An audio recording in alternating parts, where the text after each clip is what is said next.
there are some more things to be understood regarding the contact and the non-contact forces. The first thing is a rigid connector. Rigid connector, it is a one which do not elongates. It does not changes its shape and size on the application of the force. For example, this pen, if you apply a stretching force, it does not changes its shape. Hence, this is a rigid connector. And then the non-rigid connector. Non-rigid connector means the connector which changes its shape on application of the force. For example, such type of a rope or a thread, on application of the force it changes its shape. So this is a non-rigid connector.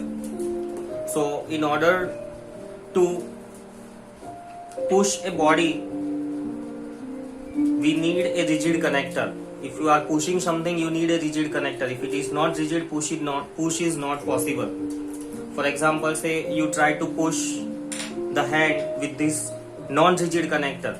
So what will happen? If you try to push with a non-rigid connector, the non-rigid connector will bend. Hence, push is not possible.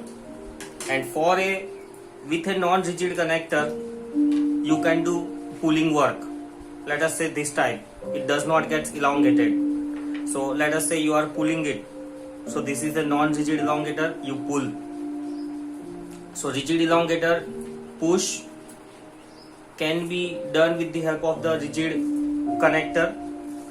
Examples of a rigid connector are metal rod, metal rope. Non-rigid connector examples are elastic. So with a non-rigid connector, you can pull. Then the next term which we need to understand regarding contact and non-contact force is a force at a distance. Force at a distance is already I have discussed. Force field. Force field, this can be defined as area around the object in which its influence is felt. Its influence is felt in the sense, let us say I keep this stone here, so there will be some imaginary area around the stone. This area depends upon the size, mass of the stone. If the stone is large enough, just like the earth, then its area is very large. Area of influence is very large. The area of influence in the sense the area around which its presence is felt. Let us say teacher in the classroom. A teacher in the classroom has his field all over the classroom. A teacher standing in the front controls whole of the class. So class is a field of the teacher. But talking about the principal, his field is a school. He controls whole of the school sitting in one office. So for principal, the force field is whole of the school. So force field, it depends upon the size of the object. More the size of the object, right, more greater the area and the more influence it has. So force field, it is the area around the object in which its influence is felt. Similarly, the another term is that the non-contact forces are always attractive in nature.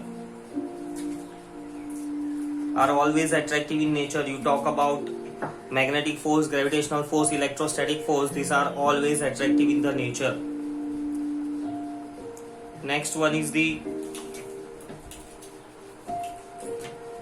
speak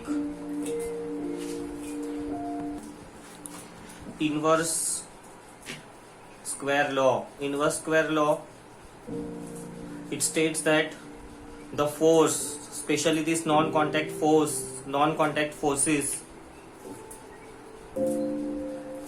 are inversely proportional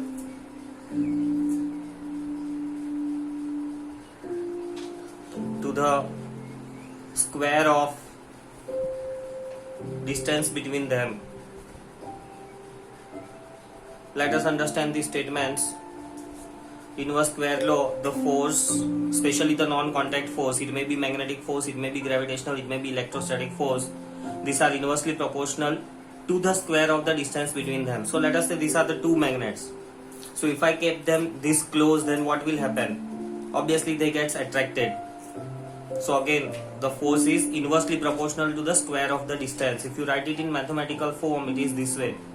So this means smaller the distance, more will be the force. So here the distance is small, force is more, hence gets attracted. But if you increase the distance, right, so force decreases, hence there is no attraction between them. If you increase the distance furthermore, again the force decreases. And this law is called as the inverse square law. More the distance, lesser will be the force. Next we discuss regarding the force is a balanced force and a non-balanced force.